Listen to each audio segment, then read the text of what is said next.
안녕하세요. 오늘은 저희에게 보내주신 자료, 원을 세우는 삶의 변화, 발췌문을 바탕으로요. 원 세우며 하기라는 거, 이거에 대해 좀 깊이 들어가 볼까 합니다. 네, 안녕하세요. 네, 이게 보니까 말 한마디나 행동 하나를 할 때도 어떤 의도, 그러니까 발언 같은 걸 세우면서 하는 그런 실천법이라고 하더라고요. 맞아요.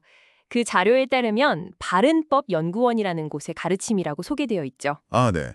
그래서 이번 시간에는요, 이 원 세우며 하기가 구체적으로 뭔지, 또 어떤 변화를 가져올 수 있는지, 그리고 이게 왜 우리한테 좀 흥미로운 주제가 될 수 있는지 한번 같이 파헤쳐 보시죠. 좋습니다.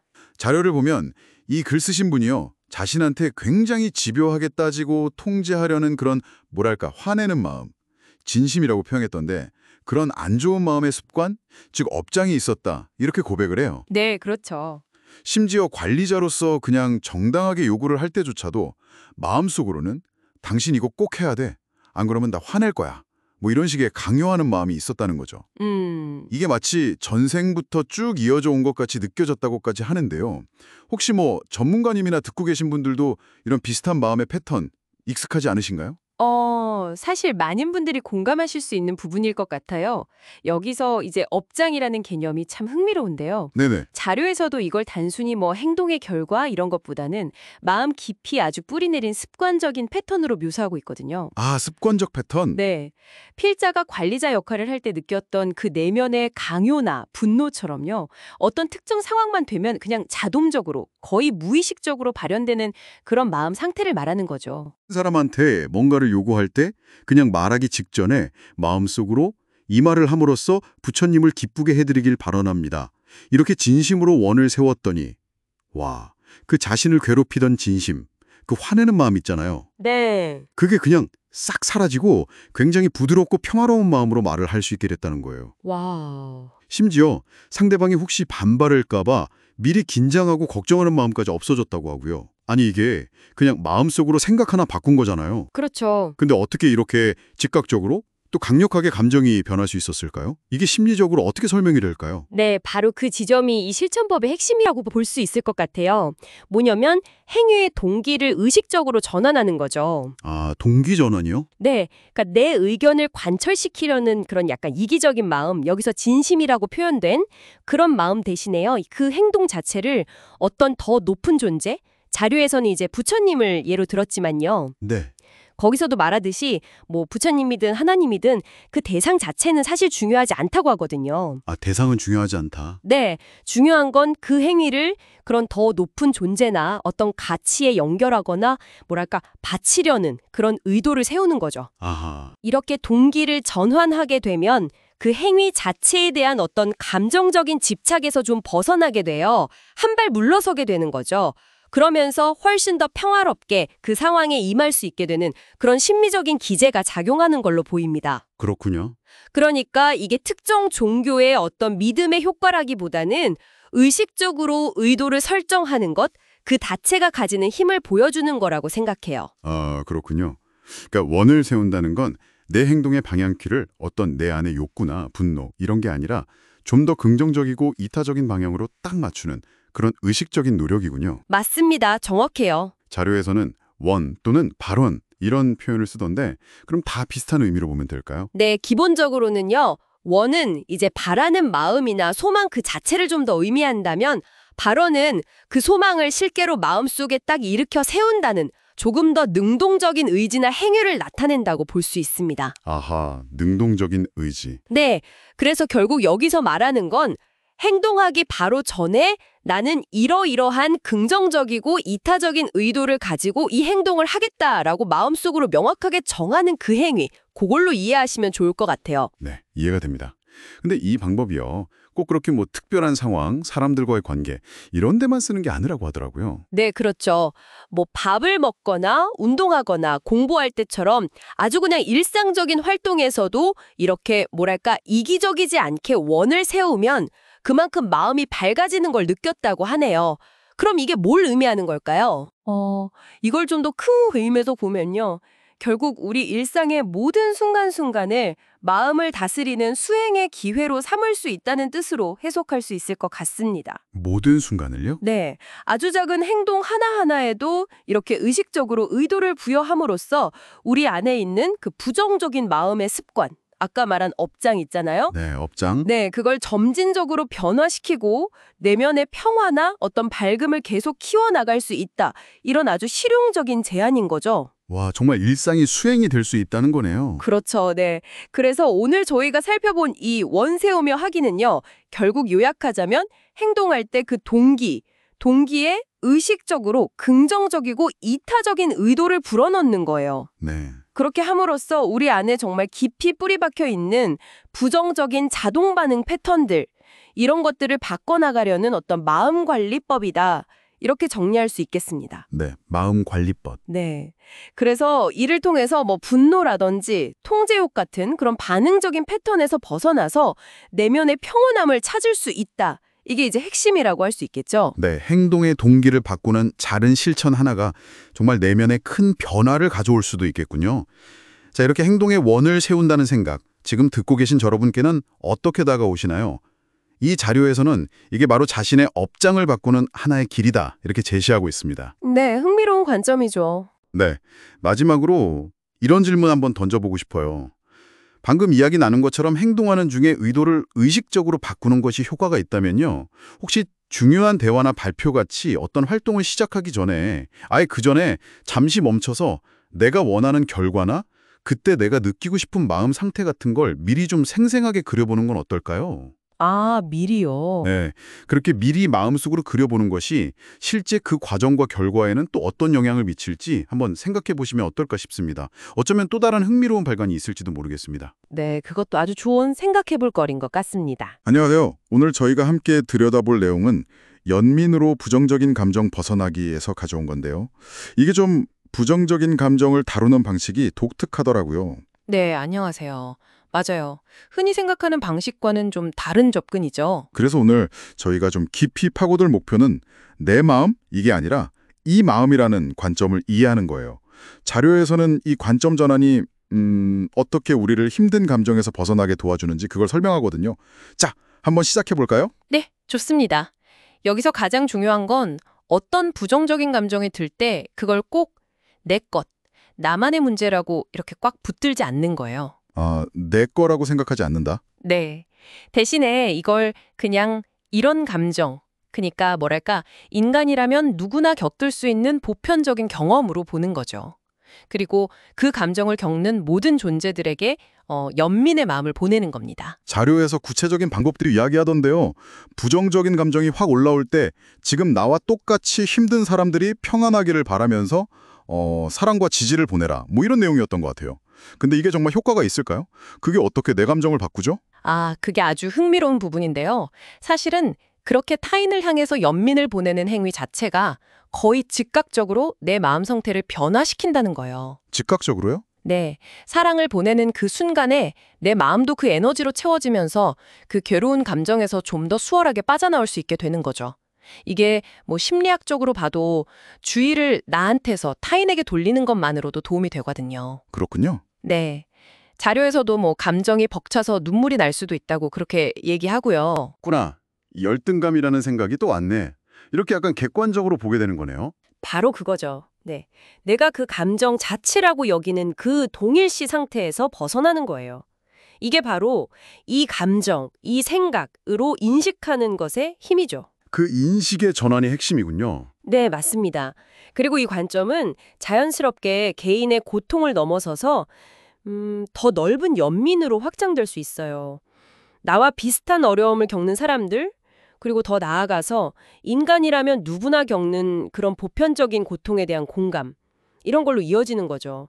내 문제에만 갇혀있던 시야가 훨씬 넓어지는 경험이에요. 실제로 이 방법을 써서 효과를 본 사람 이야기도 있다면서요? 네, 자료의 저자 본인도 외로움이나 뭐 열등감, 아니면 남들보다 좀 더 잘하고 싶은 그런 마음 있잖아요. 그런 게 올라올 때마다 이걸 내 것이 아니라 그냥 이 마음으로 바라보고 연민을 보내는 연습을 꾸준히 했다고 하더라고요. 아, 연습을요? 네, 그 결과로 실제로 마음의 평온을 훨씬 더 자주 경험하게 되었다고 하고요. 그러니까 이게 여러분께도 충분히 적용될 수 있는 방법이라는 거죠. 그럼 오늘 이야기를 좀 정리해보면 핵심은 이건 것 같아요. 나를 괴롭히는 그 부정적인 감정들을 더 이상 막 내 거야 하고 움켜쥐는 대신에 그냥 인간이라면 누구나 느낄 수 있는 이런 종류의 감정으로 다시 바라보는 것. 그렇죠. 재정의하는 거죠. 그리고 그 감정을 느끼는 모든 사람들에게 따뜻한 연민의 마음을 보내는 실천. 이게 중요하겠네요. 보낸 그 마음이 결국에는 다시 나에게 돌아와서 내 내면을 좀 더 사랑으로 채우고 고통에서 벗어나도록 돕는다는 거니까요. 참, 흥미로운 마음의 원리예요. 자, 그럼 마지막으로 여러분께 질문 하나를 던져보면서 마무리할까 합니다. 여러분을 가장 자주 찾아오는 부정적인 감정은 뭔가요? 만약에 그 감정을 내 감정이 아니라 그냥 이 감정으로 바라본다면, 그리고 지금 이 순간에도 세상 어딘가에서 나와 같은 감정을 느끼고 있을 모든 이들에게 진심으로 평화를 기원한다면 여러분의 마음에는 어떤 변화가 찾아올 수 있을까요? 한번 조용히 시도해 보시면 어떨까 싶습니다. 안녕하세요. 오늘 여러분이 보내주신 자료 나는 누구인가 이 발췌글을 바탕으로 좀 흥미로운 주제를 다뤄볼까 하는데요. 바로 마음 공부를 하는 개인적인 나는 없다는 거예요. 아, 네. 그 개념이군요. 좀 철학적이기도 하고, 그죠? 네, 맞아요. 딱 들으면 내가 없는데 그럼 누가 공부를 한다는 거지? 하는 생각이 바로 들잖아요. 그렇죠. 우리가 보통 마음 공부한다고 하면 당연히 노력하는 나, 발전하는 나를 떠올리니까요. 네, 그런데 그 나라는 존재 자체가 사실은 없다. 상당히 좀 도발적으로 들리기도 하고요. 이걸 한번 자세히 들여다볼까요? 네, 좋습니다. 이 자료가 말하는 건 우리가 마음 공부 과정에서 너무나 당연하게 여기는 그 나, 뭐랄까 개인적인 자아 관념, 불교 용어로는 아상이라고 하죠. 그게 사실은 실체가 없는 환상에 가깝고 오히려 깨달음의 본질과는 거리가 멀 수 있다는 거예요. 환상이요? 와. 네. 그래서 오늘 이 관점이 여러분의 경험이나 또 마음에 어떤 질문을 던지는지 같이 살펴보면 좋겠습니다. 저도 궁금해요. 보통은 막 탐진치를 멀리하고 마음을 잘 닦아야지 이렇게 다짐하는 내가 있다고 생각하고 또 공부하다가 좀 좋은 경험하면 내가 좀 발전하고 있나? 하고 뿌듯해하는 것도 분명 나라고 느끼거든요. 맞아요. 바로 그 지점이에요. 이 자료는 바로 그 나, 내가 부족하구나 느끼는 지금의 나, 혹은 나 잘하고 있네 하고 여기는 그런 발전하는 나, 이 모든 게 사실은 고정된 실체가 없는 관념일 뿐이라고 말하는 거죠. 관념이다. 네. 부처님께서도 아상은 환상이라고 하셨듯이 고정된 개인적 자아는 없다는 게 핵심입니다. 어떻게 보면 우리가 노력을 하고 있다고 믿는 그 주체 자체를 문제 삼는 거죠. 와, 그럼 심지어 이렇게 계속하면 언젠가 깨달음을 얻겠지 하는 그런 희망적인 생각조차도 내려놓으라고 하던데요. 네, 그 부분도 중요해요. 그건 왜 그런 거죠? 깨달음을 어떤 목표로 설정하는 게 왜 문제가 될까요? 깨달음을 미래의 어느 시점에 내가 성취해야 할 어떤 것으로 보는 순간 이미 깨달음의 본질에서 멀어진다는 거예요. 깨달음은 미래에 얻는 결과물이 아니라 시간을 초월해서 지금 여기에 이미 존재하는 고요하고 평온한 알, 자각, 그 자체라고 설명하거든요. 아, 이미 존재하는 거다. 네. 모든 관념, 특히 이 몸과 마음이 나라는 그 생각, 그 동일시를 비워냈을 때 그냥 드러나는 본래 상태라는 거죠. 목표가 아니라 그냥 지금의 현실이라는 거예요. 근데 선생님 여기서 좀 혼란스러운데요. 그럼 제가 느끼는 이 몸이나 마음은 뭔가요? 이건 분명히 나의 경험인 것 같은데. 네, 그 질문이 나올 수밖에 없죠. 아주 좋은 질문이에요. 이 자료는 몸과 마음을 나와 똑같이 보는 것 자체가 착각이라고 지적합니다. 착각이요? 네, 왜냐하면 몸과 마음은 끊임없이 변하잖아요. 어제와 오늘이 다르고 아까와 지금이 다르죠. 이건 경험되는 대상, 객체이지 이걸 알아차리는 불변의 주체는 아니라는 거예요. 고정된 실체가 없다는 거죠. 아, 변화하는 대상일 뿐이다. 그렇죠. 그래서 몸이나 마음과 나를 동일시하지만 않는다면 무언가를 하는 행위자로서의 개인적인 나는 없다는 결론에 이르는 거예요. 예를 들어 친절해야겠다 하는 마음이 일어나거나 실제로 친절한 행동이 나타나는 것을 그냥 알아차릴 뿐이라는 거죠.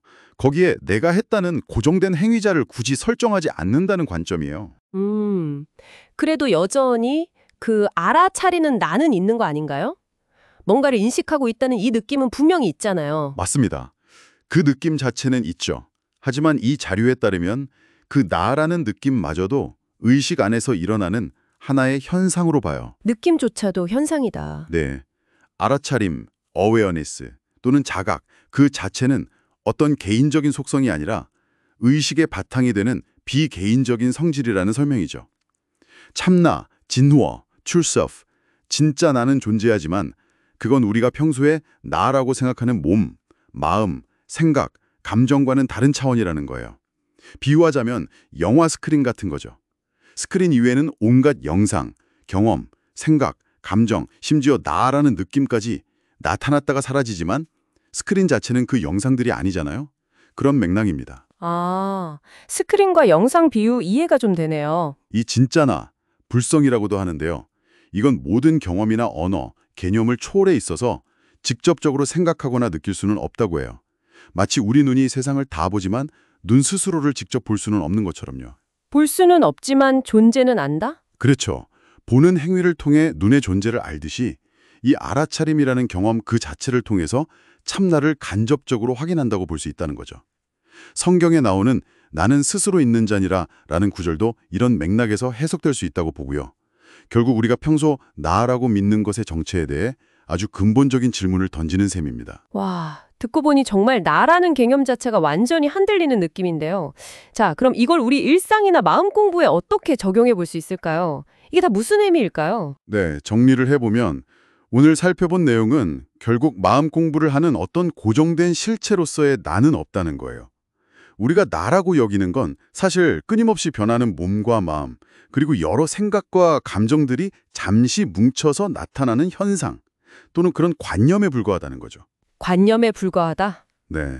만약 이 관점을 진지하게 받아들인다면 마음 공부를 하는 방식이나 삶을 대하는 태도 자체가 좀 달라질 수 있어요. 내가 무언가를 막 성취해야 한다거나 부족한 나를 억지로 개선해야 한다는 그런 노역 중심적인 관점에서 좀 벗어날 수 있겠죠. 아, 노력 자체를 부정하는 건 아니지만 그 주체에 대한 집착을 내려놓는. 그렇죠. 그보다는 이미 지금 여기에 존재하는 이 알아차림, 이 암 자체에 더 주목하게 될 수 있다는 거예요. 그러면 어떤 개인적인 성공이나 실패라는 관념에서도 조금은 더 자유로워질 수 있을 거고요. 그렇군요. 마지막으로 이런 질문을 한번 던져보고 싶어요.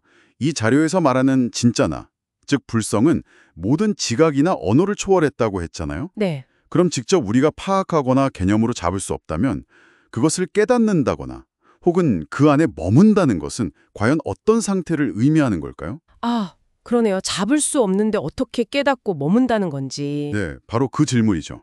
이걸 하나의 화두처럼 마음속에 품고 한번 스스로 탐구해 보시는 것도 아주 깊은 공부가 되지 않을까 싶습니다. 와, 오늘 정말 흥미로우면서도 좀 머리가 복잡해지는 깊은 이야기를 나눈 것 같습니다. 함께해 주셔서 감사합니다. 네, 안녕하세요. 오늘 저희가 함께 살펴볼 이야기는 깨달음을 향한 드문 여정에서 가져왔는데요. 당신께서 공유해 주신 이 자료들, 핵심 질문은 이거 같아요. 왜 깨달음을 추구하는 게 이토록 특별하고 또 보기 드문 선택일까? 그냥 길이 어려워서 그것만은 아닌 것 같더라고요. 한번 깊이 들어가 보죠. 네, 반갑습니다. 아, 정말 흥미로운 지점이에요. 이 자료들이 계속해서 말하는 게 그 깨달음의 길을 가려는 것 자체가 정말 소수의 선택이라는 거잖아요. 뭐랄까, 목표 달성의 어려움은 둘째치고 아예 그 마음을 내는 것조차 아주 이례적이다. 이렇게 설명을 해요. 특히 그 여정의 시작 자체가 얼마나 드문 일인지 거기에 초점을 맞춘다는 점이 주목할 만합니다. 맞아요. 자료 딱 첫 부분부터 이건 매우 드문 일이다 하고 시작하죠. 사실 우리 주변을 봐도 뭐랄까 이런 깊은 탐구나 수행에 온전히 마음을 쏟는 사람 만나기 쉽지 않잖아요. 당신도 아마 그러실 거예요. 그렇죠. 정말 드물죠. 근데 이게 이 희소성과 관련해서 자료에서 인용한 부분이 있거든요. 어떤 고인의 조언인데 몸을 소중히 다루라는 내용이에요. 그냥 내 몸 이게 아니라 수많은 생명체, 그러니까 세포들의 집합 공동체로 보고 아껴라. 이런 이야기인데요. 아, 세포들의 공동체요? 네, 이게 왜 중요하냐면 이토록 드문 여정을 시작하기 위한 가장 기본적인 조건, 어쩌면 발판이랄까요? 즉, 나라는 이 존재, 이 생명 자체를 귀하게 여기는 마음, 이게 먼저 있어야 한다는 걸 보여주는 것 같아요. 네. 아하, 그런 관점이군요. 단순히 건강 챙겨라, 이걸 넘어서는 의미가 있었네요. 근데 그 희소성을 단계별로 설명하는 방식 있잖아요. 그게 참 와닿더라고요. 부처님 말씀을 빌려서 설명한 부분요. 네네. 그게 핵심이죠. 정말 인상 깊어요. 첫째가 사람으로 태어나는 것, 이것부터가 드문 일이고, 둘째는 그 깨달음에 대한 가르침, 그걸 들을 기회를 얻는 것, 이건 더 드물고, 그리고 마지막 셋째 단계, 그걸 듣고 실제로 내가 이걸 추구해야겠다, 이 마음을 내는 것, 이건 정말 극히 드물다고 강조하죠. 와, 바로 이 세 번째 단계가 이 여정의 시작이 얼마나 기적 같은 확률인지 보여주는 대목인 거죠. 정말 그러네요.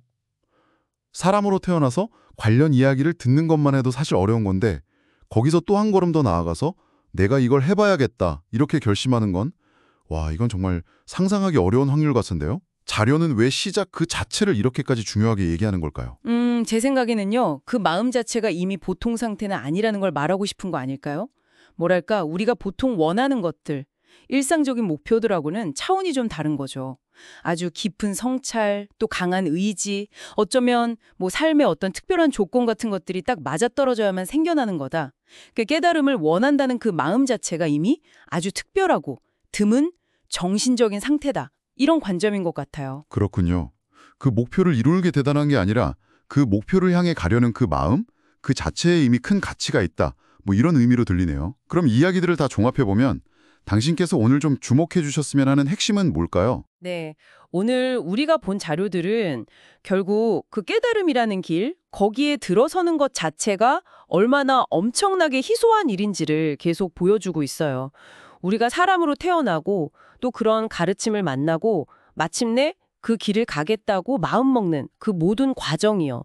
이게 그냥 당연한 수순이 아니라 정말 기적에 가까운 드문 선택이다. 이 점을 다시 한번 생각하게 만드는 것 같습니다. 마지막으로 당신께 이런 질문을 한번 던져보고 싶네요.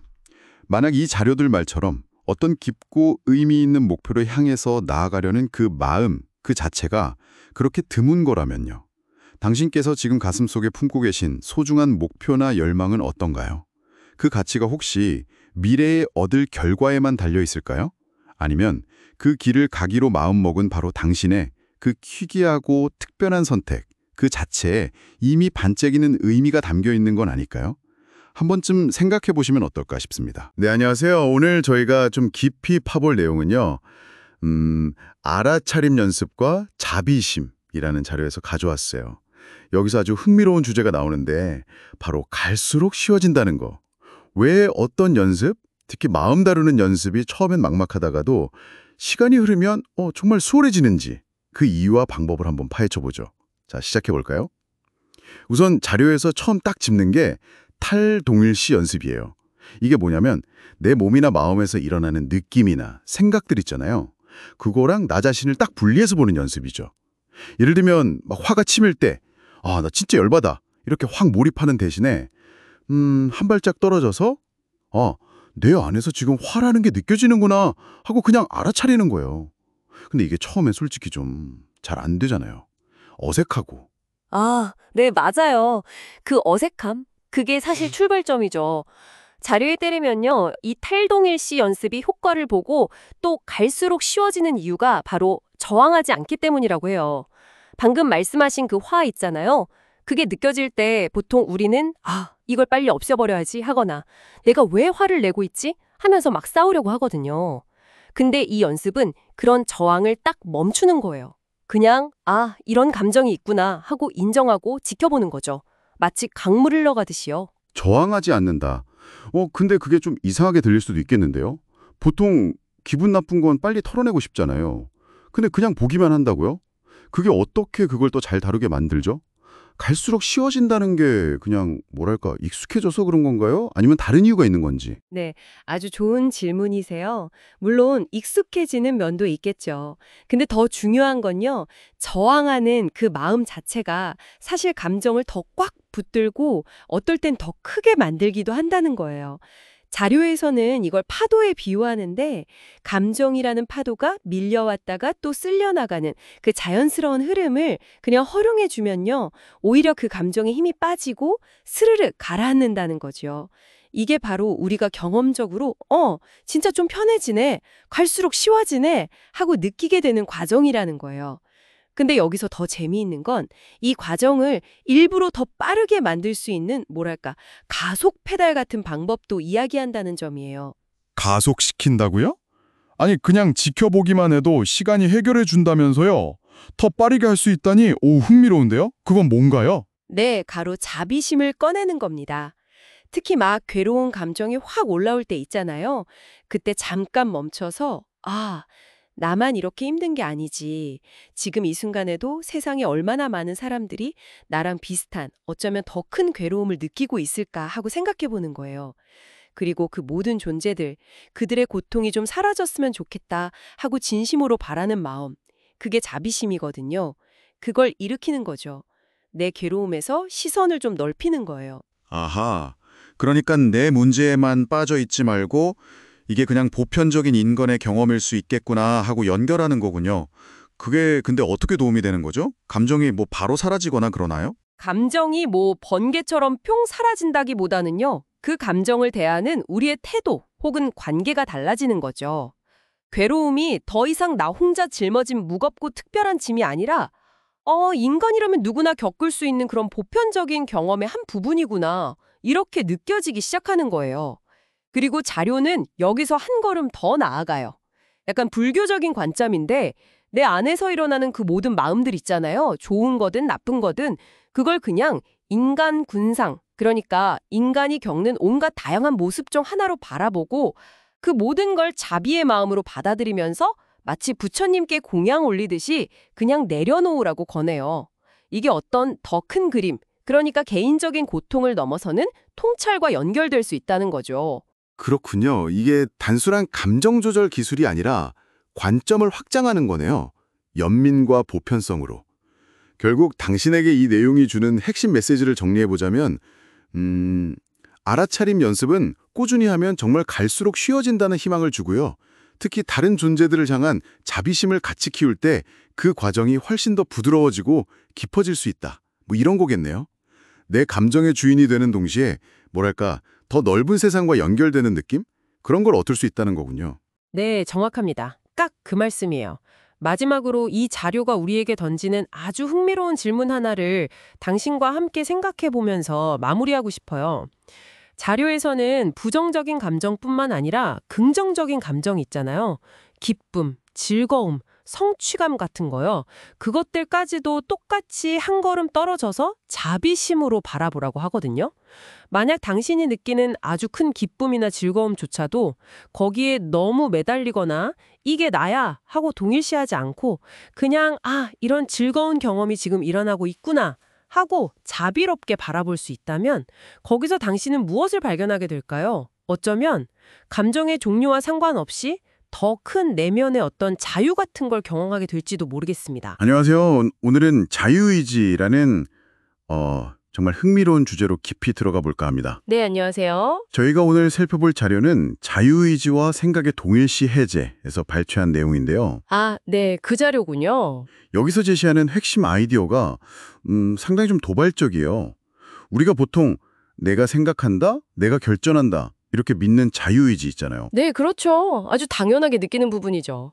근데 이게 사실은 저절로 떠오른 생각에 우리가 그냥 나를 이렇게 갖다 붙이는 거다. 네, 일종의 동일시다. 네. 그런 착각일 수 있다는 거죠. 와, 동일시 착각이라?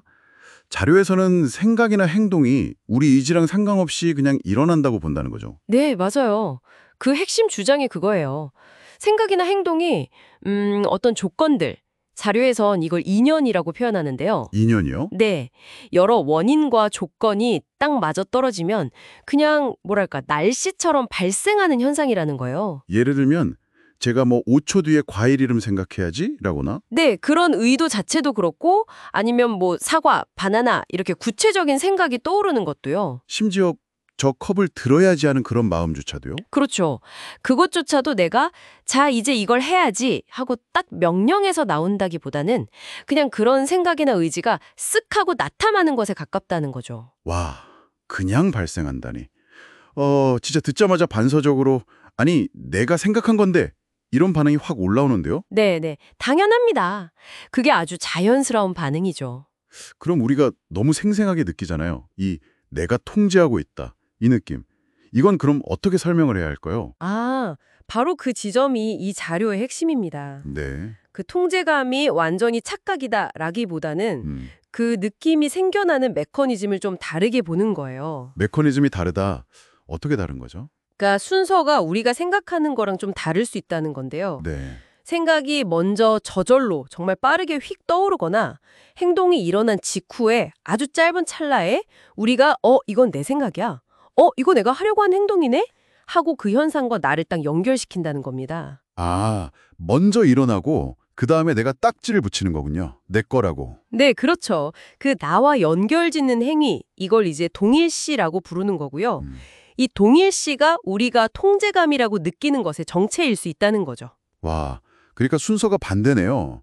내가 명령해서 생각이 나온다. 이게 아니라 그렇죠. 생각이 그냥 평 나오고 나서 내가 거기에 주인 행세를 한다. 이런 느낌인 거군요. 네, 그런 관점인 거죠. 이게 사실 우리 자신을 이해하는 방식을 근본적으로 좀 건드리는 이야기예요. 맞아요.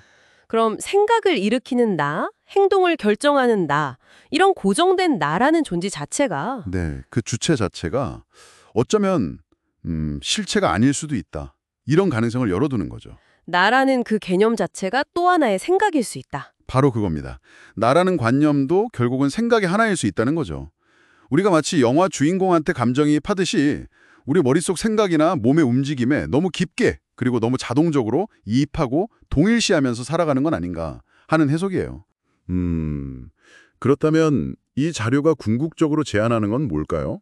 그냥 자유의지는 착각일지도 몰라 여기서 끝나는 건 아닐 것 같은데요. 네. 중요한 건 이 관점이 우리 경험을 실제로 바꿀 수 있는 어떤 실마리를 준다는 데 있어요. 경험을 바꾼다. 어떻게 말이죠? 자료에서는요, 마음에서 생각이 이렇게 올라오는 걸 판단하거나 막 개입하려고 하지 말고요. 그냥 한 발짝 떨어져서 이렇게 지켜보는 연습을 제안해요. 아, 그냥 지켜본다. 네.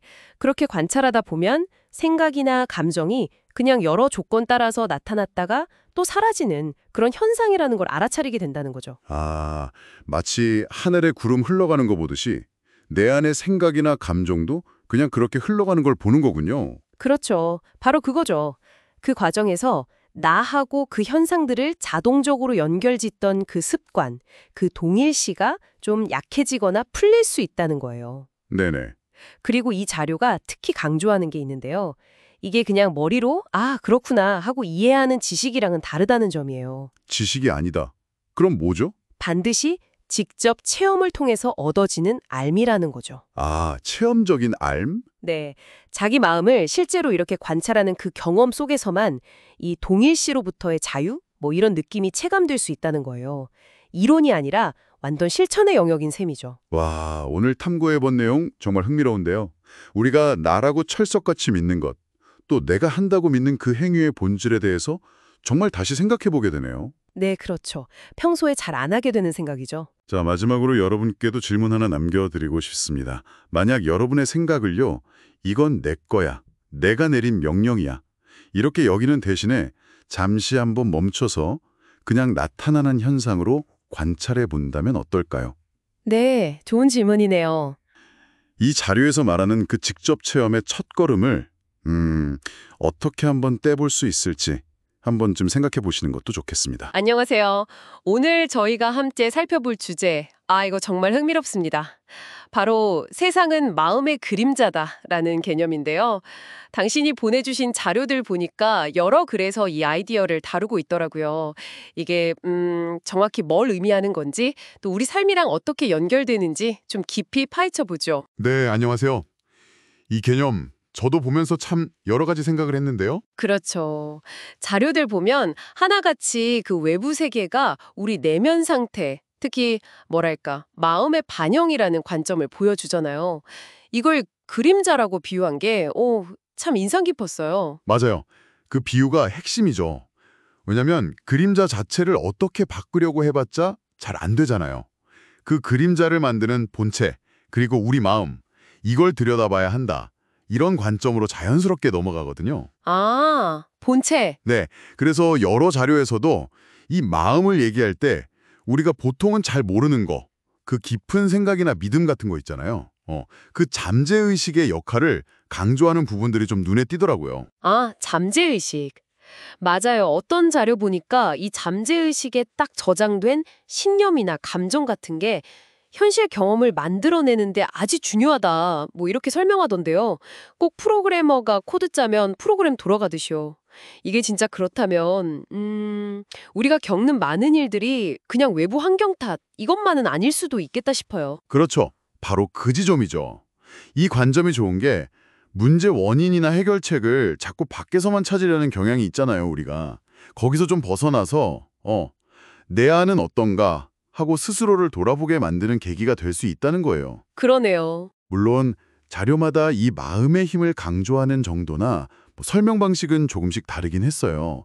어떤 글은 개인의 신념체계, 여기에 딱 초점을 맞추고 또 다른 글은 집단 무의식이라던가 아니면 좀 더 보편적인 인간 심리, 이걸 더 중요하게 보기도 하고요. 아, 그런 차이도 있었군요. 하긴 모든 걸 다 마음 탓이야 이렇게 단순하게 볼 수는 없겠죠.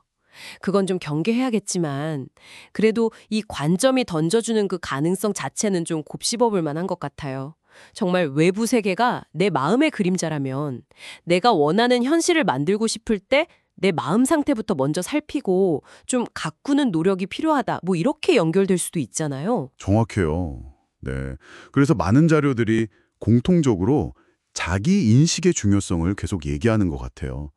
내 안에 지금 어떤 생각, 어떤 감정, 또 어떤 믿음이 자리 잡고 있는지 이걸 알아차리는 거. 그게 변화의 첫걸음이라는 거죠. 아, 첫걸음. 네. 그냥 막연히 긍정적으로 생각하자 이런 차원을 좀 넘어서서요. 왜 내가 지금 이런 식으로 세상을 경험하고 있지? 이 근본적인 이유를 좀 이해하려는 과정이랄까요? 그렇군요. 자, 그럼 정리를 한번 해볼까요? 오늘 저희가 당신의 자료들을 통해 살펴본 세상은 마음의 그림자다라는 개념은요, 결국 우리가 경험하는 현실이 우리 내면 세계, 특히 그 잠재의식의 반영일 수 있다, 이런 생각인 거죠. 네, 맞습니다. 그래서 진짜 변화를 원한다면 외부 상황을 바꾸려고 애쓰기 전에 먼저 내 마음을 깊숙이 들여다보는 게 중요하다, 이런 메시지를 얻을 수 있었던 것 같아요. 네, 그렇죠. 여기서 한 걸음만 더 나가서 이런 질문을 던져볼 수도 있을 것 같아요. 만약 이 개념이 당신에게 좀 울림을 준다면요. 지금 당신의 세상이라고 느끼는 것들 있잖아요. 그 안에서 혹시 당신 내면의 어떤 그림자를 발견할 수 있을까요? 아, 내 안의 그림자? 네. 그리고 그 본체인 마음을 들여다보고 가꾼다는 게 구체적으로 당신에겐 어떤 실천을 의미할 수 있을지 이걸 한번 생각해보는 시간을 가져보는 건 어떨까? 그런 제안을 드려봅니다. 와, 정말 깊은 질문이네요. 생각해볼 거리를 주셨어요. 오늘 이 흥미로운 탐구 함께 해주셔서 정말 감사합니다. 당신의 자료 덕분에 정말 깊이 있는 대화를 나눌 수 있었습니다. 안녕하세요. 오늘은 당신이 보내주신 자료들을 좀 보면서요. 많은 분들이 어쩌면 속으로 하고 있을 법한 그런 깊은 고민을 함께 나눠볼까 합니다. 네, 안녕하세요. 그게 뭐냐면 바로 영적인 깨달음도 얻고 싶고 근데 또 동시에 현실 세계에서의 성공 이것도 놓치고 싶지 않다는 마음인데요. 아, 네. 정말 흥미로운 주제죠. 이게 어떻게 보면 좀 상반돼 보이잖아요. 이 두 가지 가치를 어떻게 조화시킬 수 있을지 자료 속 핵심들을 한번 파헤쳐 보겠습니다. 네. 영적인 성장을 추구하는 마음이랑 또 사회적으로 뭔가 이루고 싶은 마음, 그 사이에서의 어떤 줄다리기랄까요? 이 자료들은 그 과정에서 나타나는 내면의 변화, 또 중요한 어떤 전환점 같은 것들을 이야기하고 있습니다. 네네. 단순히 그냥 둘 다 가지면 좋지 뭐 이런 차원보다는 더 깊은 통찰이 담겨 있는 것 같아요. 그 핵심으로 한번 들어가 보시죠. 네. 자료를 보면요.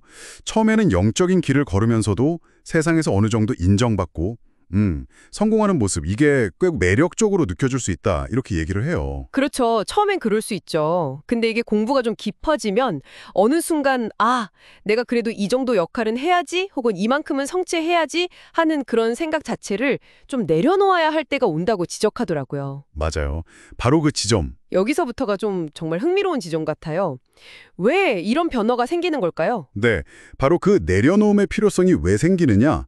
자료는 그걸 몸과의 동일시 이 개념하고 연결을 짓습니다. 몸과의 동일시요? 네, 이게 뭐냐면 우리가 보통 나라고 생각하는 것이 사실은 이 육체, 그리고 그 육체가 경험하는 이 세상 속 역할에 너무 국한되어 있다는 거죠. 그런 관념이요. 그래서 성공하고 싶은 마음, 또 뭐 어떤 특정한 역할을 꼭 해내야 한다는 그런 책임감 같은 것들 있잖아요. 네네. 그런 것들이 바로 이 몸이 곧 나다라는 생각에서 비롯된다고 분석을 하는 겁니다. 약간. 비디오 게임 캐릭터에 너무 몰입해서 그게 진짜 자기라고 착각하는 거랑 좀 비슷하다고 할까요? 그렇군요. 그러니까 내가 가진 직업이라든지 사회적인 지위, 심지어 이 육체 자체도 어쩌면 진짜 나가 아닐 수 있다는 그런 깨달음, 네. 그런 게 깊어지면서 네. 그런 외적인 것들을 향한 집착이나 욕구가 자연스럽게 좀 옅어진다. 이런 말씀이시군요. 네, 그렇죠. 그러다 보면 이제 자료에서 언급하듯이 막 세속적인 일보다는 기도나 명상 아니면 그냥 고요하게 존재하는 그 상태 자체에 더 큰 가치를 두게 될 수도 있다는 겁니다. 그러면 당연히 예전처럼 막 에너지를 쏟아서 사회적인 성공을 추구하기는 좀 어려워질 수 있겠죠. 일상생활 유지에 필요한 뭐 최소한의 활동 외에는 관심이 확 줄어들 수도 있고요. 네. 마치 입맛이 변해서 예전에 막 즐겨 먹던 음식이 더 이상 별로 안 땡기는 것처럼요. 가치관의 우선순위가 바뀌는 거죠. 듣고 보니까 정말 그럴 수 있겠네요.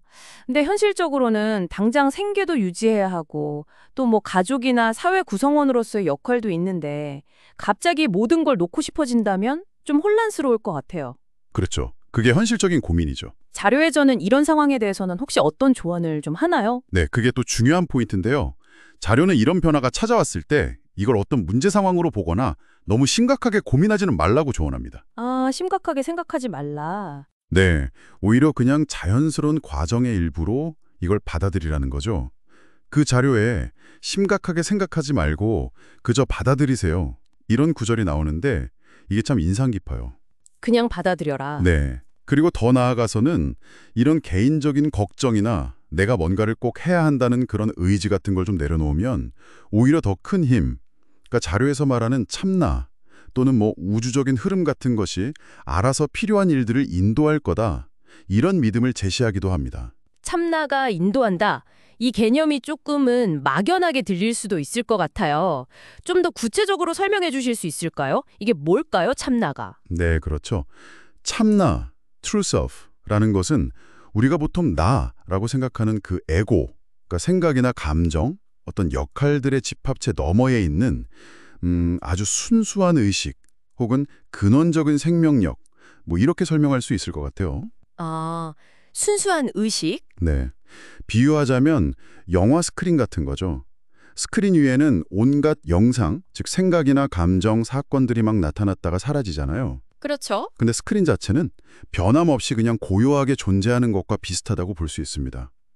이 참나에 대한 자각이 깊어지면 세세한 계획이나 걱정 없이도 삶이 자연스럽게 흘러가도록 그냥 맡길 수 있는 신뢰, 그런 게 생긴다는 것이 자료의 핵심적인 주장입니다. 개인의 작은 의지보다는 더 큰 지혜에 연결된다, 이렇게 보는 거죠. 자, 그럼 이 모든 내용을 한번 정리해보면요. 영적인 성숙과 세속적인 성공, 이 사이에서 고민하고 있는 당신에게 이 자료들이 어떤 메시지를 주고 있는 걸까요? 네. 처음에는 두 마리 토끼를 다 잡고 싶을 수 있지만 그 탐구가 깊어짐에 따라서 자연스럽게 우선순위가 변할 수 있다는 것. 그렇죠. 변화가 온다는 거죠. 그리고 그 변화를 막 두려워하거나 저항하기보다는 그냥 하나의 과정으로 수용하고 좀 더 큰 흐름에 자신을 맡겨보는 태도가 중요하다. 이렇게 말하는 것 같네요. 맞습니다. 그리고 어쩌면 이 과정 자체가 당신에게 성공이란 게 도대체 무엇이고 또 나의 진정한 역할이란 건 뭘까? 이런 질문들을 좀 근본적으로 다시 묻게 만드는 그런 계기가 될 수도 있습니다. 네. 그래서 마지막으로 이 자료들을 통해서 스스로에게 한번 던져볼 만한 질문을 하나 남겨드리고 싶습니다. 오, 어떤 질문일까요?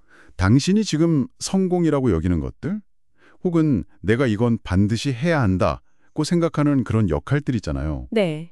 그런 것들이 혹시 아까 말씀드린 그 몸과의 동일시에서 비롯된 것은 아닐까 하는 질문입니다. 이 질문을 잠시 한번 곱씹어보는 시간을 가져보시면 어떨까 합니다. 안녕하세요. 오늘 함께 살펴볼 내용은 그저 알아차리기라는 상당히 흥미로운 개념입니다. 보내주신 자료를 보니까 이 내면의 복잡함 속에서 좀 벗어나서 순수한 알아차림, 그런 상태에 이르는 과정을 다루는 것 같아요. 네, 그래서 오늘 저희 목표는 이 그저 알아차리기가 대체 뭔지, 그리고 우리가 흔히 생각이나 감정에 나를 동일시하잖아요. 거기서 어떻게 벗어날 수 있는지 그 핵심을 좀 파헤쳐보는 겁니다. 자, 그럼 한번 시작해볼까요? 처음 딱 읽었을 때 어떠셨어요? 저는 그냥 막 조용해 주려고 애쓰는 거랑 좀 다른 접근법 같아서 신선했어요. 아, 네, 맞아요. 그게 핵심이죠. 그러니까 내면이 시끄럽다고 이걸 억지로 막 누르거나 없애려고 하지 말라는 거예요. 자료에서도 그런 노력이 오히려 몸과 마음에 더 얽매이게 만든다, 이렇게 지적하더라고요. 아, 얽매인다. 네. 그래서 중요한 건 욕구나 생각이 이렇게 쓱 올라올 때 그걸 그냥 지켜보는 거죠. 이게 몸과 마음이 그냥 작용하는 거구나 하고 알아차리는 거예요. 심지어 내가 이걸 하고 있다는 생각조차도 그냥 스르륵 놓아버리라고 하더라고요. 오, 내가 한다는 생각까지요. 그저 존재하라. 아무것도 하려고 하지 마라. 이 구절들이 참 인상 깊었어요. 진짜 그냥 한 발짝 뒤로 물러서서 약간 관찰자처럼 되는 느낌이랄까? 근데 첫 단계로 불변의 주시자로서 점체성을 공고히 하라고 나오잖아요. 이게 구체적으로 어떤 의미일까요? 그 관찰자가 된다는 게 정확히 뭘까요? 네, 그 불변의 주시자라는 게요. 사실은 우리 의식 속에서 생각이나 감정 아니면 몸의 감각 같은 것들이 이렇게 나타났다가 또 사라지잖아요. 그걸 그냥 가만히 지켜보는 그 부분을 말하는 거예요. 예를 들면 하늘에 구름 흘러가는 걸 보면서 내가 저 구름이다 이렇게 생각 안 하잖아요. 그런 느낌이죠. 그래서 이 주시자는 몸이랑 마음이 하는 일들, 예를 들어서 목이 마르다, 물 마셔야겠다. 그래서 몸이 움직여서 물을 마신다. 이런 과정 전체가 뭐랄까 그냥 저절로 일어나는 현상이구나 하고 자각하는 상태인 거죠. 아하, 그렇군요. 그러니까 목마름이란 감각, 마셔야겠다는 생각, 심지어 물 마시는 행동까지도 다 나랑은 별개로 그냥 관찰할 수 있는 현상으로 본다는 거네요.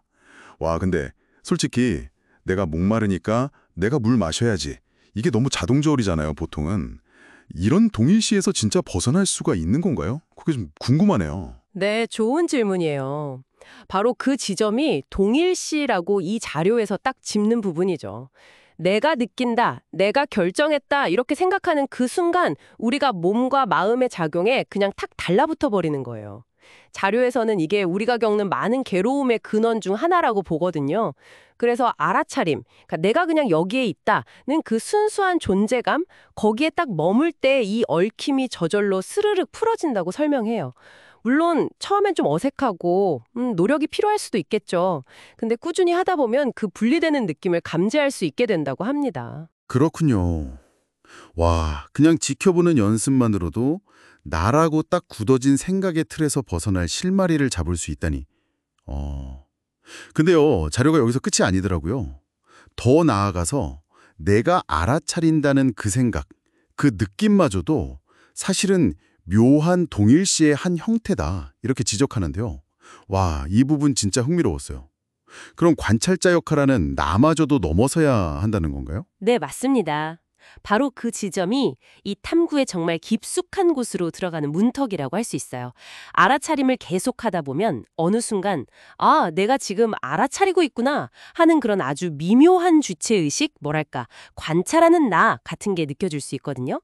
이 자료에서는 이걸 이제 아상, 그러니까 나라는 관념의 아주 미세한 형태라고 볼 수 있다는 거죠. 아상, 나라는 관념이요? 네. 그래서 그때 내가 알아차린다는 이 사실을 아는 그것은 대체 무엇인가? 이렇게 스스로에게 질문을 던져보거나 아니면 다른 생각 다 접고 그냥 내가 있다는 그 존재감 자체에 온전히 주의를 집중하라고 조언해요. 와, 내가 알아차림을 아는 그것은 무엇인가? 심오하네요. 그럼 이 마지막 단계는 결국 그 나라는 관념 자체를 약간 해체하는, 그런 과정이라고 볼 수 있겠네요. 그렇죠. 이걸 좀 더 큰 그림으로 보면 결국에는 알아차려지는 대상들 있잖아요. 생각이나 감정, 감각 같은 것들, 그리고 그걸 알아차리는 주체, 바로 그 묘한 아상 혹은 관찰자 나, 마지막으로 알아차림이라는 그 행위 자체. 이 셋 사이의 구분이 점점 희미해지다가 결국 사라지는 상태, 그걸 지향하는 거예요. 그래서 오직 분리되지 않은 순수한 알아차림, 그냥 순수 의식만 남게 되는 거죠. 근데 여기서 정말 놀라운 통찰은 이렇게 나, 아상이라는 관념이 사라지면 그 상대편에 있던 너라던가 대상이라는 구분도 같이 의미를 잃고 사라진다는 거예요. 그래서 본래의 분리 없는 순수 의식 상태를 경험하게 된다는 거죠. 와, 정말 깊네요. 오늘 얘기 나눠보니까 이게 단순히 내면을 관찰하는 걸 넘어서서 그 관찰자라는 느낌마저 넘어서려는 어떤 여정 같아요. 자, 그렇다면 이 모든 것이 듣고 계신 여러분께는 어떤 의미로 다가올까요? 오늘 저희가 살펴본 내용은 그냥 마음 챙기는 수준을 넘어서 우리 자신을 인식하는 방식에 근본적인 변화가 올 수도 있다는 가능성을 보여주는 것 같습니다. 네, 맞아요. 이 알아차림 연습이 여러분이 평소에 생각이나 감정을 경험하는 방식에 실제로 어떤 변화를 가져올 수 있을지 한번 생각해 보시는 것도 의미 있을 것 같아요. 그리고 이게 결국 우리에게 정말 중요한 질문 하나를 던져주는 셈인데요. 만약 여러분이 나라고 찰석같이 믿었던 생각과 감정들, 심지어 관찰하는 나라는 그 미묘한 느낌마저도 넘어설 수 있다면 그러면 궁극적으로 변치 않는 당신의 본질은 과연 무엇일까요? 이 질문에 대한 답을 스스로 찾아가는 그 여정 자체가 굉장히 흥미로운 탐구가 될 거라고 생각합니다. 안녕하세요. 오늘 저희가 함께 좀 깊게 생각해 볼 질문이 하나 있습니다. 여러분께서 공유해 주신 자료, 스스로 묻다, 잘 먹고 잘 살기를 원하는가? 여기서 나온 건데요. 우리가 입으로는 뭐 진리를 추구한다 이렇게 말하면서도 혹시 마음 한구석에서는 그냥 편안하고 좀 풍족한 삶, 소위 말하는 잘 먹고 잘 사는 거, 이걸 바라고 있는 건 아닐까 하는 그런 질문이에요. 오늘은 딱 이 질문 하나에 좀 집중해 보려고 합니다. 여기 담긴 어떤 인간 본성이나 또 자기 인식에 대한 통찰 같은 걸 함께 찾아보는 거죠. 자, 그럼 바로 한번 들어가 볼까요? 자료에 나온 질문을 제가 그대로 한번 읽어볼게요. 나는 진리를 추구한다면서 은밀히 나 스스로 몸, 마음의 정체성을 포기하지 않은 채 사실은 수행자라는 정체성 관념을 가지고 잘 먹고 잘 살기를 원하지 않은가? 상당히 날카롭죠? 이 겉으로 내세우는 거랑 속마음 사이에 그 간극 있잖아요. 그걸 딱 짚어내는 것 같아요. 네, 맞아요. 여기서 정말 중요한 포인트는요. 단순히 나도 욕망이 있구나. 여기서 끝나는 게 아니라는 거예요. 이 질문이 파고드는 건 우리가 스스로에게 부여한 그 나는 진리를 찾는 사람이야. 또는 뭐 수행자야 하는 그 정체성 있잖아요. 그 정체성마저도 사실은 그 안락함을 추구하는 또 다른 어떤 방식일 수 있다는 거죠. 그러니까 진리를 위해서라면 어쩌면 포기해야 할지도 모르는 나 자신, 그 정체성을 꽉 붙들고 있으면서 실제로는 그 수행자라는 그럴듯한 이름 아래서 편안함을 원하고 있지냐, 이런 자기 고발 같은 거예요. 아, 듣고 보니까 그럴 수 있겠네요. 그 수행자라는 정체성 그 자체가요. 어떻게 보면 하나의 좀 안전지대, 컴포트존 같은 게 될 수도 있겠군요. 나는 이런 가치를 추구하는 사람이다. 이렇게 딱 규정해버리면서 오히려 좀 불편한 자기 성찰이나 근본적인 변화 같은 걸 피하려는 그런 방어기제일 수도 있다. 이런 말씀이신 거죠? 네, 맞습니다. 정확해요. 그리고 이건 뭐 꼭 영적인 길을 가는 사람한테만 해당되는 얘기는 아닐 거예요. 그렇죠? 네, 맞아요. 우리 모두에게 해당될 수 있겠네요. 그럼요. 우리 다 각자 삶에서 추구하는 어떤 가치나 뭐 이상적인 모습 같은 게 있잖아요. 근데 혹시 그 이상적인 내 모습, 그러니까 나는 이런 사람이야 하는 그 정체성 관념 때문에 오히려 내 안에 솔직한 욕구들 있잖아요. 예를 들면 뭐 안정감이라든지 인정받고 싶은 마음, 그냥 좀 편안하고 싶은 마음, 이런 것들을 나도 모르게 외면하거나 혹은 막 합리화하면서 스스로를 속이고 있지는 않은지 그걸 돌아볼 필요가 있다는 거죠. 이 질문이 바로 그 지점을 딱 건드리는 겁니다. 잘 먹고 잘 살고 싶다는 그 마음 자체를 무조건 나쁘다고 볼 게 아니고요. 그 마음이 내가 가진 다른 가치들이랑 어떻게 좀 부딪히고 있는지, 혹은 얼마나 교묘하게 포장되고 있는지, 이걸 좀 정직하게 들여다보라는 그런 초대인 거죠. 그렇군요. 그럼 이 질문이 우리한테 궁극적으로 던지는 메시지는 뭘까요? 그냥 나도 이상과 현실이 다르구나. 이걸 확인하는 데서 그치는 건 아닐 것 같고요. 뭔가 어떤 방향으로 나아가야 할지에 대한 좀 힌트를 주는 것 같기도 한데요. 아마 가장 중요한 건요, 이 질문에 대한 어떤 정답을 찾는 그 행위 자체는 아닐 수도 있어요. 오히려 이런 좀 불편할 수 있는 질문을 나 스스로에게 계속 던져보는 거. 그리고 그 과정에서 드러나는 내 안에 여러 모습들 있잖아요. 뭐 고결한 이상을 추구하는 나도 있고, 또 되게 세속적인 욕망을 가진 나도 있고, 이런 모든 모습들을 그냥 판단하지 않고 바라보고 인정하는 그 태도? 그게 핵심이 아닐까 싶습니다. 내 동기를 정말 정직하게 이해하는 것. 그게 진짜 자기 인식의 출발점이니까요. 아, 나도 잘 먹고 잘 살고 싶구나. 이 마음을 딱 인정하는 바로 그 자리에서부터 어떻게 보면 더 깊은 성찰이 가능해지는 거죠. 아, 결국에는 그 이상과 현실적인 욕구 사이의 복잡한 상호작용, 그리고 나라는 어떤 정체성에 대한 집착까지도 다 포함해서요. 그냥 나의 모든 모습을 좀 솔직하게 마주할 용기, 뭐 그런 이야기로 귀결되는군요. 맞습니다. 네. 어떤 길을 선택하든 또 얼마나 높은 이상을 가졌던 간에요. 결국 중요한 건 내가 나 자신에게 얼마나 솔직해질 수 있느냐 이 문제인 것 같아요. 그 솔직함 속에서 비로소 진짜 선택도 하고 또 성장도 가능할 테니까요. 네. 자, 오늘 저희가 딱 하나의 질문이었지만 이걸 통해서 우리 내면을 좀 깊숙이 들여다보는 시간을 가져봤습니다. 마지막으로 여러분께 이런 생각을 한번 던져보고 싶네요. 어쩌면요, 우리가 진짜 마주해야 할 과제는 잘 먹고 잘 살려는 그 욕망을 막 없애보려는 게 아닐지도 몰라요. 오히려 그 욕망이 있다는 걸 인정하고 그 욕망을 내 삶에서 추구하는 더 큰 가치들이랑 어떻게 함께 가져갈 수 있을지, 어떻게 조화시킬 수 있을지, 이걸 탐색하는 과정 자체가 중요한 건 아닐까요? 여러분에게 진정으로 잘 먹고 잘 산다는 건 어떤 의미인지 한번 차분히 곱씹어 보시는 것도 좋겠습니다. 안녕하세요. 오늘 청취자께서 보내주신 존재각성과 내면 평화라는 글을 좀 더 깊이 들여다보려고 합니다. 여기서 다루는 존재에 대한 각성이라는 개념, 그리고 이게 어떻게 우리 안의 평화로 이어지는지 함께 탐색해보면 좋겠습니다. 네, 반갑습니다. 이 자료 처음부터 아주 흥미로운 지점을 짚어주죠. 맞아요. 우리가 겪는 괴로움의 많은 부분이 어쩌면 현실 그 자체가 아니라 우리가 만들어내는 생각, 어떤 분별 때문이라는 거잖아요. 네, 바로 그겁니다. 우리가 세상을 그냥 있는 그대로 보기보다는 끊임없이 해석하고 판단하죠. 여기서 말하는 존재는 그런 생각이나 감정의 변화 너머에 항상 고요하게 있는 어떤 순수한 알아차림, 의식 자체를 말하는 것 같아요. 그리고 각성은 바로 이 근원적인 존재를 하고 직접적으로 알아차리는 순간이고요. 아하, 아까 그 각성을 통해 괴로움의 뿌리를 보게 되고 또 동시에 뭐랄까 그 생각 너머의 고요함 속에 머무는 것 자체가 기쁨이라는 거군요. 네, 정확합니다. 그게 이 자료의 핵심 메시지라고 할 수 있겠죠. 변화하는 것들 너머에 변치 않는 무언가가 내 안에 있다는 발견이니까요. 그렇군요. 이 존재라는 걸 자료에서는 파도와 바다에 비유하기도 하더라고요.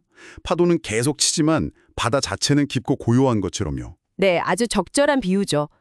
우리 마음속 생각이나 감정은 파도처럼 끊임없이 일어났다 사라지는데 그 밑바탕의 존재는 늘 그대로라는 거죠. 근데 우리는 자꾸 그 파도, 그러니까 스쳐 지나가는 생각이나 감정에 우리 자신을 동일시해서 괴로워한다는 거군요. 맞습니다.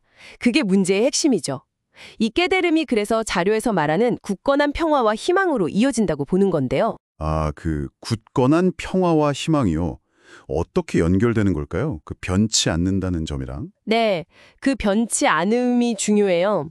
보통 우리는 행복을 외부에서 찾으려고 하잖아요. 뭐 성공이나 돈, 아니면 다른 사람들의 인정 같은 것들이요. 네, 그렇죠. 대부분 그렇죠. 근데 그런 외부 조건들은 어떻죠? 항상 변하잖아요.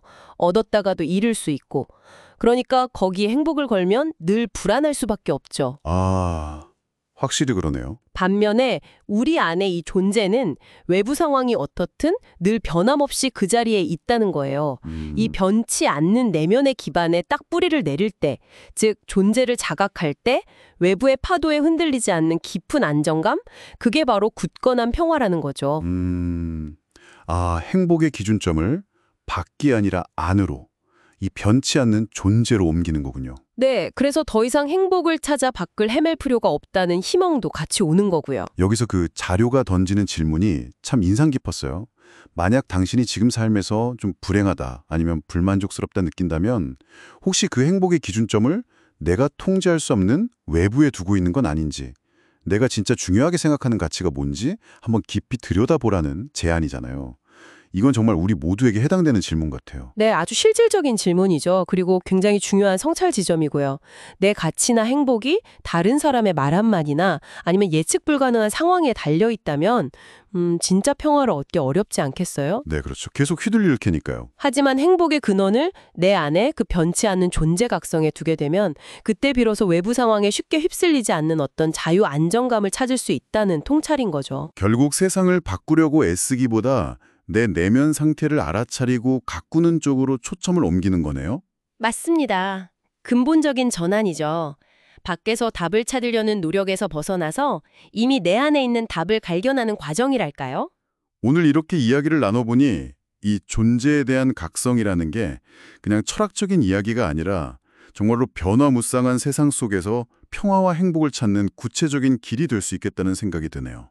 네, 저도 그렇게 생각합니다. 결국 핵심은 외부의 성취나 조건이 아니라 우리 각자 안에 이미 있는 그 변치 않는 존재의 공간, 거기에 주목하는 거군요. 네, 그렇습니다. 자, 그럼 이제 이 이야기를 마무리하면서 청취자분들께 한번 질문을 던져보고 싶어요. 이 자료에서 말하는 그 내면의 불변하는 존재 있잖아요. 이걸 어떻게 하면 바쁜 일상 속에서 그냥 흘려보내는 생각이 아니라 정말 생생하게 지금 이 순간의 경험으로 계속 가져올 수 있을까요? 어떤 순간에 혹은 어떤 활동을 할 때 당신은 이 고요한 존재의 느낌을 가장 뚜렷하게 알아차리는지 앞으로 스스로에게 한번 물어보면서 탐구해보시면 어떨까 싶습니다. 어쩌면 그게 오늘 나눈 이야기들을 당신의 삶 속에서 진짜 살아 숨쉬게 만드는 열쇠가 될지도 모르니까요. 안녕하세요. 오늘 저희가 함께 깊이 들여다볼 이야기는 구원을 위한 고군분투에 관한 아주 짧지만 좀 생각할 거리를 던져주는 글입니다.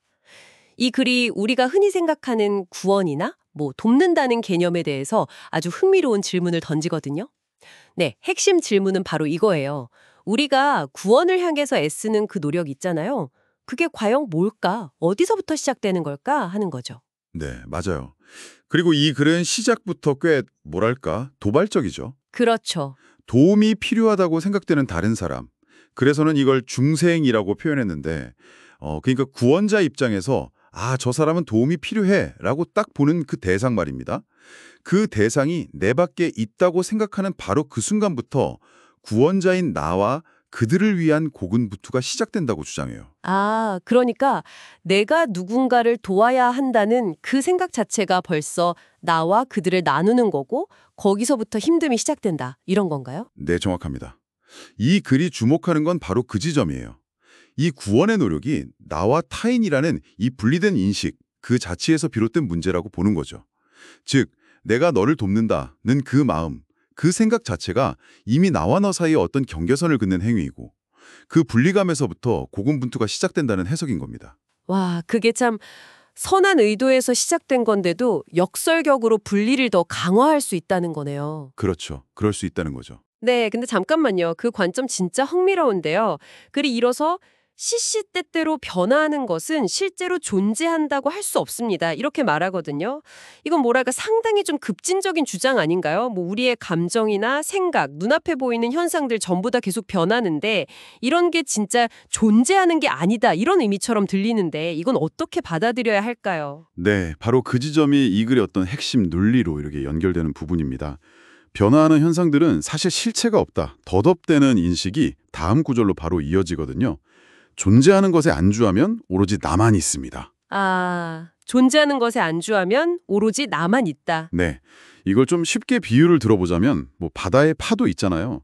그 파도 하나하나, 그러니까 계속 변화하는 현상이나 혹은 타인에만 집중하면 그냥 끊임없이 치고 부서지는 모습만 보이잖아요. 그런데 그 모든 파도의 근원이 되는 그 고요한 바다 전체, 즉 변하지 않는 진짜 존재, 나라고 할 수 있는 그것에 집중하면 개별 파도가 생겼다 사라지는 건 더 이상 근본적인 문제가 아니게 된다는 거죠. 그렇군요. 바다와 파도 비율에 되니까 좀 더 명확해지는 것 같습니다. 네. 그래서 변화 너머의 그 불변하는 본질에 머물 때 나와 타인이라는 구분 자체가 흐려지고 어쩌면 사라지고 오직 그 근원적인 나만 남는다는 의미로 해석할 수 있는 거죠. 자, 그럼 이 글이 제시하는 그림은 결국 두 가지 상태인 것 같네요. 하나는 나와 너를 딱 나눠서 인식하면서 타인을 구하려고 애쓰는 고군분투의 상태. 그리고 다른 하나는 그 모든 구분, 변화하는 현상들 너머에 있는 그 변치 않는 본질, 즉 나에 머무르면서 그 고군분투에서 좀 벗어난 상태. 네, 맞습니다. 근데 이 관점은 우리가 보통 중요하게 생각하는 뭐 연대라든가 공감 이런 가치들이랑은 어떻게 연결될 수 있을지 아니면 좀 충돌하는 지점이 있을지 궁금해지네요. 어떻게 생각하세요? 그게 참 중요한 질문인데요. 정리하자면 이 글은 구원을 위한 고군분투라는 게 결국 외부의 어떤 대상을 구원하겠다는 그 분리된 시각에서 시작되고 진정으로 변치 않고 존재하는 그 근원적인 나에 집중할 때 그 힘든 노력이 저절로 해소될 수 있다는 관점을 제시하는 거거든요. 그래서 이건 우리가 타인과의 관계, 그리고 돕는다는 그 행위 자체를 근본적으로 어떻게 봐야 할까에 대한 중요한 질문을 던지는 셈입니다. 뭐랄까, 분리된 개체들이 서로 돕고 돕는 상호작용으로 볼 거냐, 아니면 좀 더 큰 하나됨의 다른 표현으로 볼 거냐, 이런 질문이죠. 네. 오늘 탐구를 마무리하면서 당신께 이 글이 던지는 마지막 질문을 한번 남겨보고 싶습니다. 만약 이 글의 관점처럼 본질적으로 나 외에 내가 구원해야 할 다른 누군가가 정말 실제하지 않는다면, 그러니까 모든 것이 근원적으로는 분리되지 않은 어떤 하나라면 우리가 타인을 돕는 행위의 진짜 의미는 뭘까요? 그 행위는 궁극적으로 누구를 위한 것이고 또 어떤 마음에서 나와야 하는 걸까요? 한번 깊이 생각해 보시면 좋겠습니다. 오늘 함께 해주셔서 감사합니다. 안녕하세요. 오늘 저희가 함께 좀 깊이 들여다볼 이야기가 있는데요. 이게 정말 흥미롭습니다. 우리가 너무나 당연하게 여기는 나라는 의식 있잖아요. 그게 어쩌면 실제하지 않을 수도 있다. 이런 관점이에요. 처음 들으시면 좀 하실 수도 있겠죠. 자료들을 보면 일단 내면의 그 관찰자를 인식하는 것부터 시작하더라고요. 근데 이때도 여전히 내가 본다, 보이는 대상, 보는 행위 이렇게 나뉘어 있다는 거예요. 그러면서 그 나라는 느낌, 이걸 아상이라고 하던데 그게 아직 남아있다고 해요. 이 지점이 중요해 보입니다. 네, 맞아요. 그 나라는 느낌, 아상, 이게 되게 강력하고 뭔가 변하지 않는 실체 같잖아요. 근데 자료에 따르면 이게 최종 상태는 아니라는 거죠. 이때의 나라는 건 뭐랄까 의식이 여전히 이 몸이나 생각과 자기를 동일시하고 있는 상태다 이렇게 보는 거고요. 이건 결국에는 해소될 수 있는 어떤 환상, 관념이라고 설명을 해요. 그렇군요. 그러면 이렇게 익숙하고 강력한 나라는 느낌, 그 아상을 넘어서려면 뭘 어떻게 해야 할까요? 자료에서는 관찰자의 주의, 그러니까 그 초점을 바깥 세상이나 몸, 마음 말고요. 관찰하는 그 주체, 그 자체에 두라고 제안하거든요. 이게 말은 쉬운데 실제로 어떤 변화가 일어난다고 하나요? 네, 바로 그 지점이 핵심인데요. 관찰자 자신에게 이렇게 주의를 딱 기울이는 순간에요. 의식이 특정 대상과 자기를 동일시했던 그 연결고리 있잖아요. 그게 서서히 풀리기 시작한대요. 자기를 정의하던 그 범위가 점점 희미해지다가 결국에는 그냥 사라지는 경험으로 이어진다는 거죠. 사라진다. 네.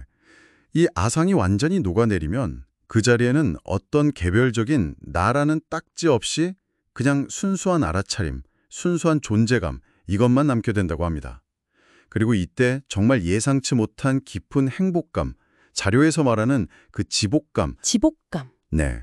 이걸 또 어떤 전통, 예를 들면 힌두 철학 같은 데서는 존재, 의식, 지복, 그러니까 쌓짓 안 한다라고 표현해요. 그냥 존재하고 그걸 알아차리고 동시에 깊은 행복을 느끼는 거, 이게 분리되지 않고 하나로 있는 상태라는 거죠. 아하, 존재, 의식, 지복. 네. 이게 바로 순수의식의 본질적인 세 가지 모습이라고 볼 수 있고요. 불교에서 말하는 상락아정, 상락아정과도 좀 통하는 개념이에요. 그리고 더 흥미로운 건 이 상태가 그냥 잠깐 경험하는 게 아니라 항구적이 되면요.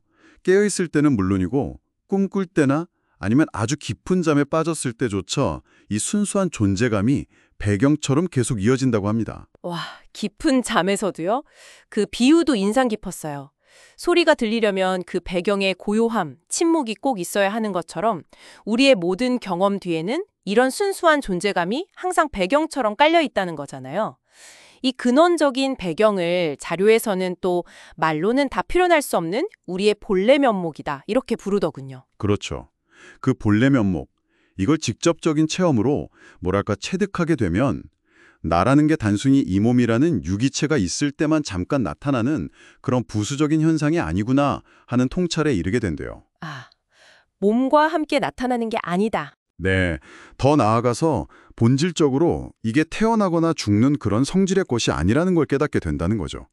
그리고 바로 이게 세상에 어떤 일이 벌어져도 흔들리지 않는 깊은 내면의 평화로 이어진다. 이게 이 자료들이 던지는 중요한 메시지입니다. 자, 그럼 오늘 살펴본 내용 핵심을 좀 정리해 볼까요? 우리가 보통 나야라고 느끼는 그 의식, 특히 몸이나 생각과 동일시된 자아는 궁극적인 실제가 아니다. 그리고 주의의 초점을 관찰자 자신에게 돌리는 어떤 내면 작업을 통해서 이 한계를 넘어설 수 있다. 그렇게 되면 순수한 알아차림과 지복의 상태, 즉 본래 면목에 이를 수 있다는 이야기였어요. 이게 우리에게 어떤 실질적인 의미가 있을까요? 결국에는 그 나라는 고정된 관념, 아상의 틀에서 벗어나는 여정이라고 할 수 있겠죠. 언어나 생각을 넘어서 있는 본래의 순수한 존재감, 그러니까 그 존재, 의식, 지복을 자각하는 거예요. 이걸 통해서 우리가 태어나고 죽는 이런 현상 너머에 있는 근원적인 안정감, 평화를 발견할 수 있다. 이런 가능성을 보여주는 거죠. 그렇군요. 마지막으로 이런 질문을 한번 던져보고 싶습니다. 자료에서 이야기하는 것처럼 나는 이 몸이다 또는 나는 이런 생각을 하는 존재다 같은 그런 끊임없는 자기 규정의 필터가 만약 없다면 그냥 세상을 순수한 알아차림이나 존재감 그 자체로 경험한다면 과연 어떤 느낌일까요? 여러분도 한번 스스로에게 질문해 보시는 건 어떨까 싶네요. 안녕하세요. 오늘 저희는 당신이 보내주신 자료, 일상생활 수행, 관찰자로 존재하기, 발췌 내용을 가지고요. 일상 속 수행에 대해 좀 깊이 파고들어 볼까 합니다. 네, 반갑습니다. 목표는 이거죠. 바쁜 하루 속에서 어떻게 하면 이 관찰자로 계속 머물 수 있을까? 마음 챙김을 어떻게 실천할까? 그 방법을 찾아보는 겁니다. 자, 한번 시작해 볼까요? 네, 좋습니다. 일상에서 수행한다는 게 어떤 의미인지 그리고 이 글에서 딱 짚어주는 핵심이 뭔지 같이 보죠. 이 글 보니까 핵심 주장이 뭐랄까 상당히 명료해요. 그렇죠. 끊임없이 관찰자로 머무는 것, 그 자체에 초점을 두는 것, 이게 수행의 전부다 이렇게 말하잖아요. 네, 맞습니다. 그러니까 설거지를 하든 뭐 밥을 먹든 걸을 때든 그냥 계속 알아차리라는 거네요. 바로 그거죠. 근데 여기서 중요한 포인트가 알아차림을 놓쳤을 때 내가 왜 이랬지 하고 자책하지 말라는 거예요. 아, 자책하지 말고? 네, 그냥 놓쳤네 하고 알아차리고 다시 그냥 슬쩍 관찰자 자리로 돌아오는 연습. 이게 핵심이라는 거죠. 그래서도 알아차림을 놓쳤다가 다시 관찰자로 존재하고 또 놓쳤다가 다시 존재하고 뭐 이런 식으로 표현하더라고요. 반복이네요, 계속. 네, 반복이죠. 이 과정을 계속 하다 보면 관찰자로 있는 시간이 저절로 늘어난다는 거예요. 몸이랑 마음은 계속 일상 활동을 하는데 나라는 그 자리는 그냥 변함없이 지켜보는 거죠. 주시자로서. 여기서 진짜 흥미로운 게 그 놓쳤을 때 대처법인 것 같아요. 네네. 스스로를 막 다그치지 말고 오히려 이걸 알아차리지 못한 나는 누구지? 이렇게 되물으면서 다시 관찰자로 가라. 이게 참 신선했어요. 맞아요. 그 부분이 아상, 그러니까 에고 이야기랑 딱 연결이 돼요. 아, 에고. 네. 내가 놓친다 혹은 내가 잘 머물고 있네 이런 생각 자체가 전부 에고에서 나온다는 거죠. 그래서도 처음에는 에고가 있으니까 뭐 최선을 다해서 수행을 하라곤 해요. 네, 일단은 열심히 하라. 그렇죠.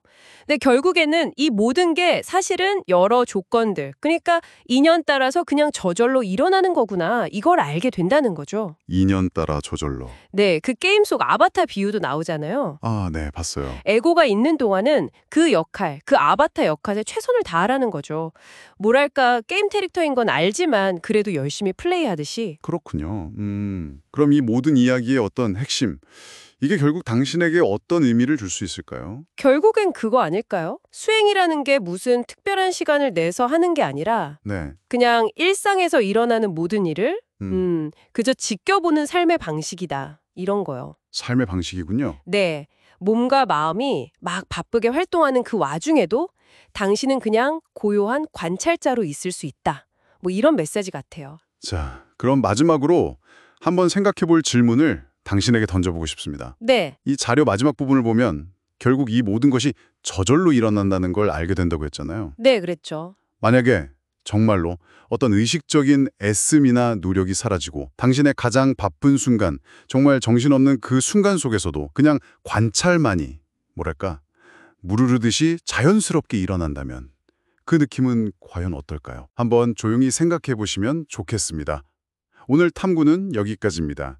네, 수고하셨습니다. 안녕하세요. 오늘 저희가 함께 살펴볼 주제, 이게 상당히 흥미롭습니다. 보내주신 자료, 견성과 의식의 집중, 발췌문을 보면서요.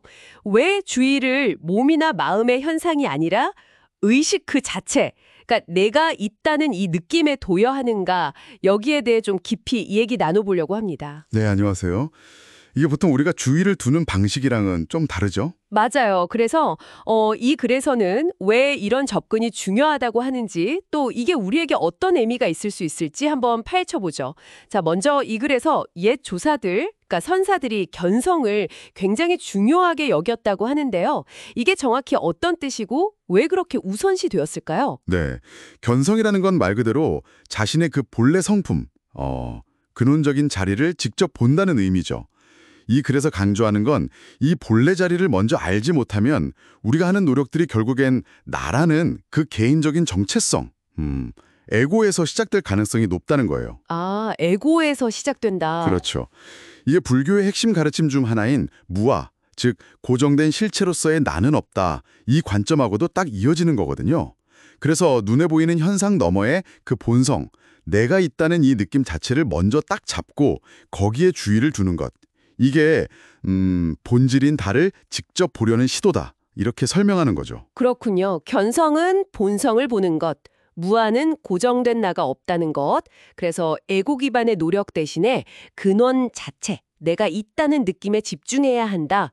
근데 이게 좀 재밌는 게 보통 명상이라고 하면 뭐 호흡이라던가 몸의 감각 아니면 떠오르는 생각 같은 이런 구체적인 현상에 주의를 기울이라고 하잖아요. 네, 많이들 그렇게 배우죠. 근데 이 글에서는 그게 오히려 좀 돌아가는 길일 수 있다? 이렇게 지적하는 거네요. 라마나 마하리시 비유처럼 달은 안 보고 달 가리키는 손가락만 보는 셈이다. 뭐 이런. 네, 바로 그겁니다. 몸이나 마음에서 일어나는 생각, 감정, 감각들 이런 건 끊임없이 나타났다 사라졌다 하잖아요. 변하는 현상들이죠. 여기에만 계속 주의를 주면 그냥 그 변화하는 내용물만 따라다니게 될 수 있다는 거예요. 아, 현상 관찰에 머무를 수 있다? 맞습니다.